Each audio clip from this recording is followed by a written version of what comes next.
Graça e paz a todos vocês. Espero que vocês se encontrem muito bem nesse dia. Hoje estou aqui para compartilhar com vocês 4 singularidades do livro O Pastor como Teólogo Público, recuperando uma visão perdida, de Kevin Vanhoozer e Owen Strachan. Esse livro me ajudou a resolver alguns conflitos interiores sobre o papel da teologia na igreja e na academia, e espero também que venha te ajudar a edificar a sua vida. Vamos lá então? As 4 singularidades do livro O Pastor como Teólogo Público. Por que eu coloquei aqui singularidades? Após a leitura eu analisei certas distinções entre esse livro e a maioria dos livros, que me chamaram a atenção, e aí eu resolvi organizar dessa forma a apresentação do nosso livro. Então a primeira singularidade que eu percebi é a divisão do livro. Ele tem uma divisão um pouco diferente da maioria dos livros. Então esse slide é um pouco carregado, mas eu quero que você tenha uma visão ampla aqui do livro, do sumário do livro. Mas abaixo aqui do slide eu já coloquei uma síntese melhor de tudo isso que eu quero falar. Então o livro tem 253 páginas, dividido em 2 partes. Até aí, tudo bem, né? Mas essas partes do livro, essas 2 partes, cada uma tem apenas 2 capítulos, o que totaliza 4 capítulos. Então, são poucos capítulos para o tanto de página, né? Isso é porque existem nos capítulos muitas subdivisões e com a apresentação de outros autores, de outros colaboradores, que é a outra singularidade que nós vamos ver. Mas a primeira singularidade que eu vi no livro é o baixo número de capítulos, a introdução longa. Então, do meu ponto de vista, essa divisão muito boa, gostei da divisão, aqui não é uma crítica, mas ela é diferente das demais divisões dos livros. Poderia ter uma organização com mais capítulos, se assim eles quisessem, mas funcionou bem, mas é uma divisão diferente do que estamos acostumados. A segunda particularidade do livro O Pastor como Teólogo Público está no relacionamento entre os autores e colaboradores. Então nós temos aqui 2 autores principais, que são os organizadores do livro, Kevin Vanhoozer e Owen Strachan, e nós vamos ver o papel que esses autores e colaboradores têm, qual a participação deles. Veja como ficou. Então, como já falamos, são 2 autores principais. Talvez em outros livros apareceriam como organizadores, mas eles também têm uma grande participação no livro, em várias partes do livro, que justifica serem chamados de autores também, e outros que eles colocaram como colaboradores, que são também autores com participações, mas bem poucas, menores nos capítulos. Tá? Então, Kevin Vanhoozer, professor de teologia sistemática no Trinity Evangelical Divinity School, e possui diversos livros publicados no Brasil. Então já é um autor conhecido, um autor de reconhecimento no meio evangélico, com diversos livros que vale a pena lê-lo, porque é alguém que tem uma contribuição muito rica para nós nos dias de hoje. Owen Strachan, ele é professor assistente de teologia e vem, juntamente com Kevin Vanhoozer, fazer aí essa parceria na produção desse livro. E temos 12 outros colaboradores, totalizando 14 colaboradores, que são as pessoas que têm participação no livro. 2 dessas pessoas são o próprio Kevin e Owen, e 12 outros que são teólogos e pastores que vêm trazer uma contribuição à temática do livro. Tá? Então, como que ficou a participação desses 14 colaboradores? Após a leitura, eu fiz um mapeamento do livro.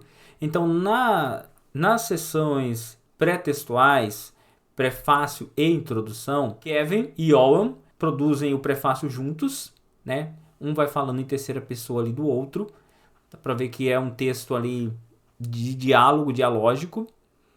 Na introdução, temos somente o Kevin Vanhoozer com uma abordagem ampla de 40 páginas. Então veja, uma singularidade, né? Uma introdução de 40 páginas em um livro de 200 e poucas páginas.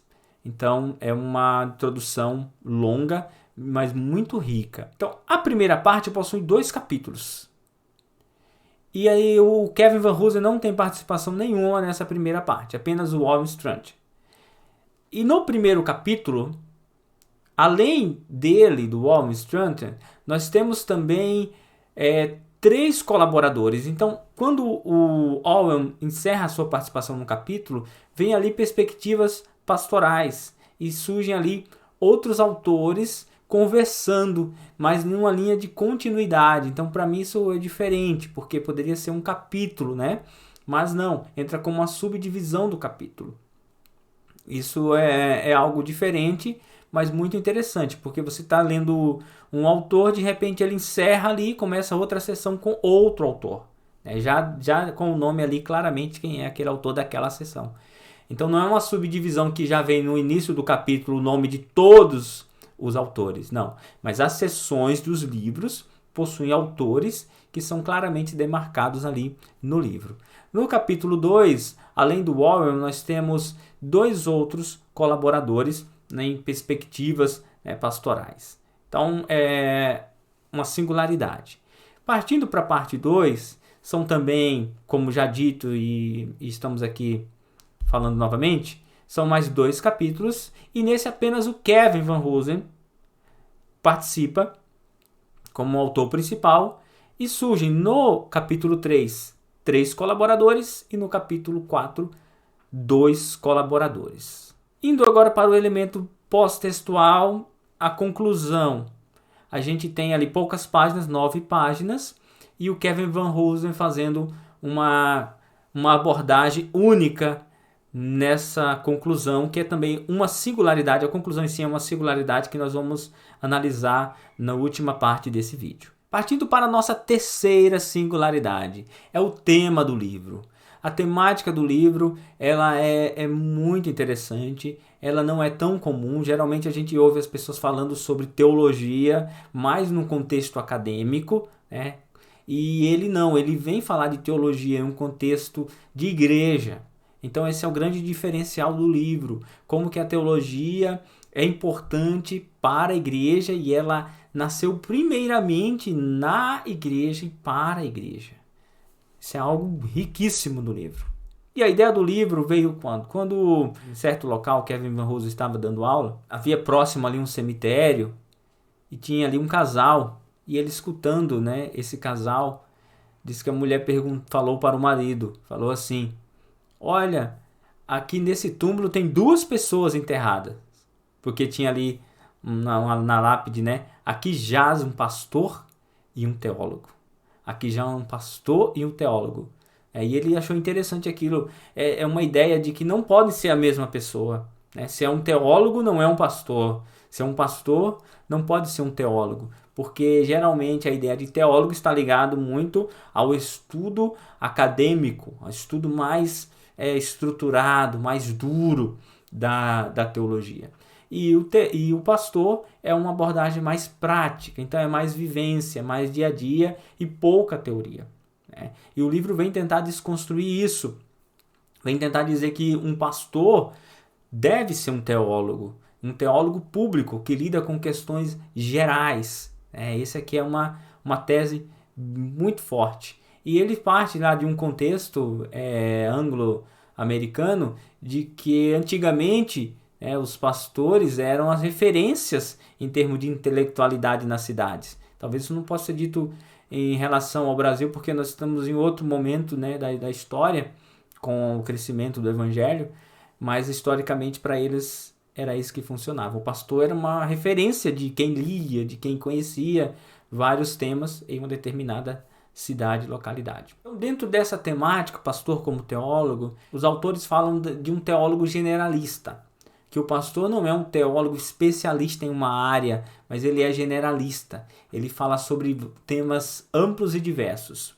Pastor como teólogo, alguém que abre as escrituras para ajudar as pessoas a entender Deus, o mundo e a si mesmas. Então veja essa necessidade do pastor ter uma visão ampla das escrituras e conseguir aplicar as escrituras ao contexto atual, às situações do dia a dia das pessoas, e ajudar as pessoas por meio das escrituras, por meio de uma cosmovisão cristã, ajudar a compreender as pessoas, os seus dilemas internos. Então essa é a função, né, principal do pastor. É assim que o pastor ajuda pessoas, né, como a sua função principal. Um teólogo generalista, não é alguém que fala só sobre um tema, ele tem que falar sobre diversos temas, né? E esse é um desafio para o pastor, porque são vários assuntos, várias questões que ele precisa dar conta ali para a sua comunidade. Os autores também vão demarcar o lugar da teologia, que o lugar da teologia não é a academia, porque a teologia ela nasceu no contexto de igreja. A formação do pensamento cristão, né, sobre as doutrinas nasceu de realidade da igreja e para a igreja, né, e não para a academia, sendo esse um contexto mais ligado à Idade Média, à criação das universidades. Não é que isso seja ruim, mas é que esse não é o locus principal da teologia.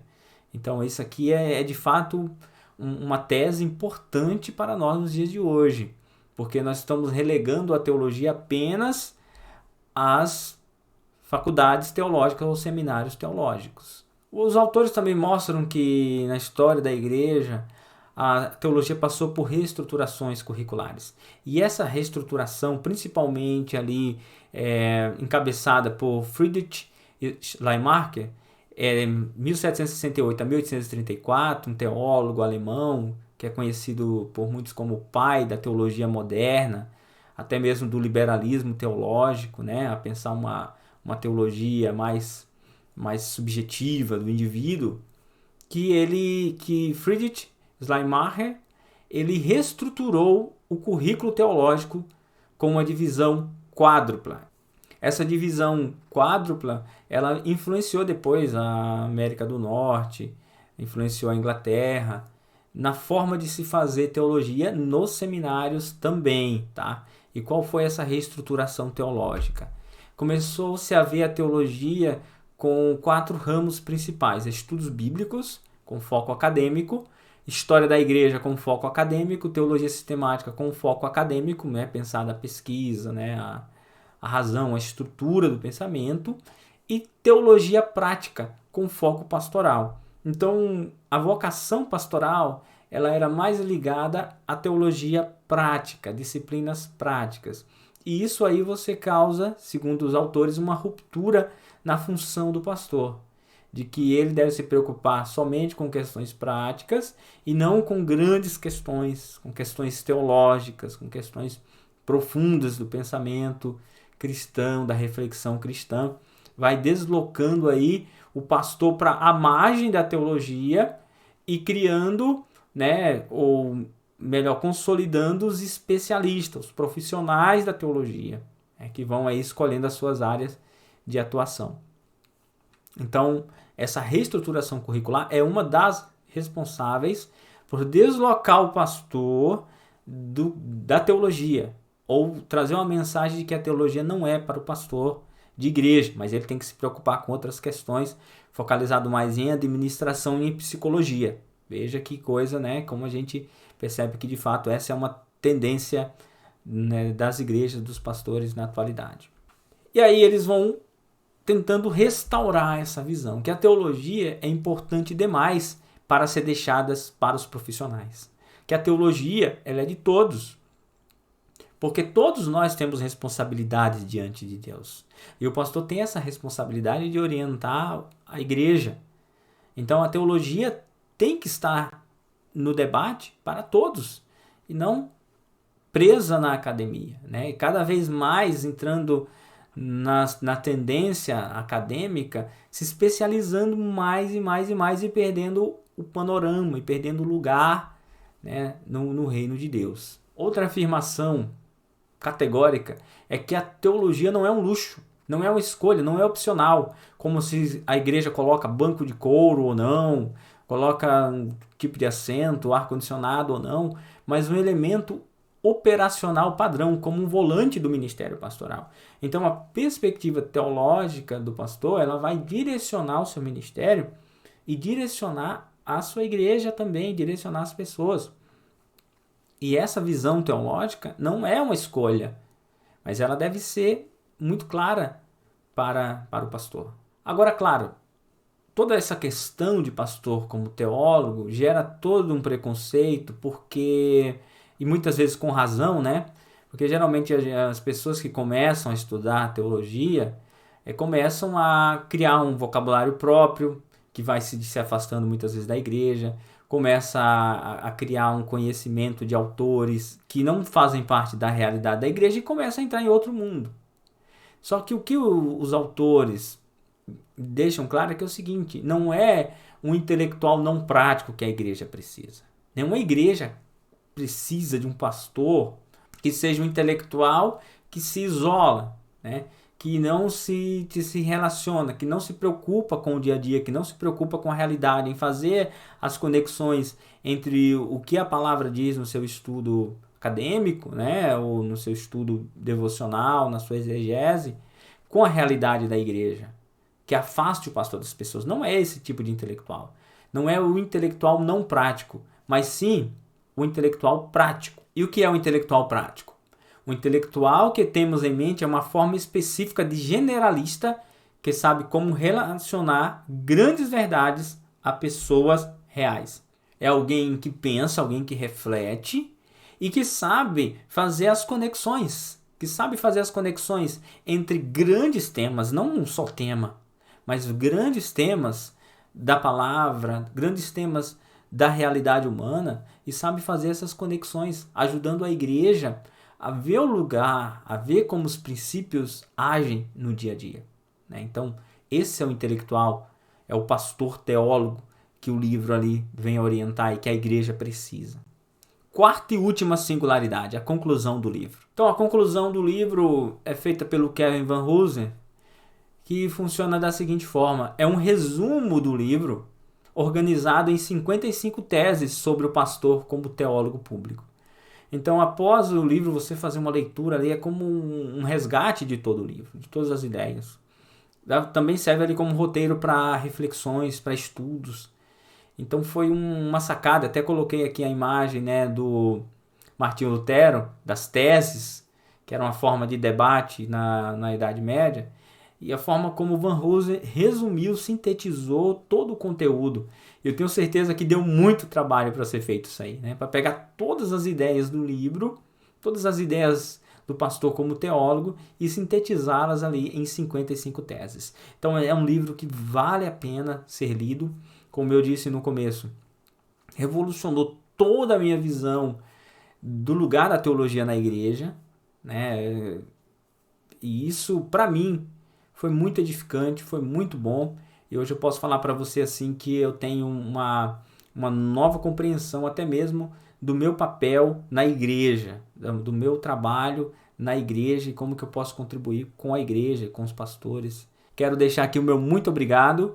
Espero que essa visão ampla, panorâmica do livro aqui possa te levar a comprar o livro, a ler o livro e você ser muito edificado.